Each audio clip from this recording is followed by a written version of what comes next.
everyone, it's Mandy. This is our track connector, and it can be used like this to connect the tracks. And this is our customized one according to our client's requirements. And can you see the difference? For the customized one, the one is thinner and the connector is larger, right? And for our regular one, we use 0.25 square millimeters wide.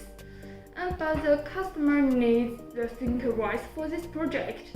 And after calculation by our engineer and communication with our clients, then we decided to use 0.5 square millimeters wide.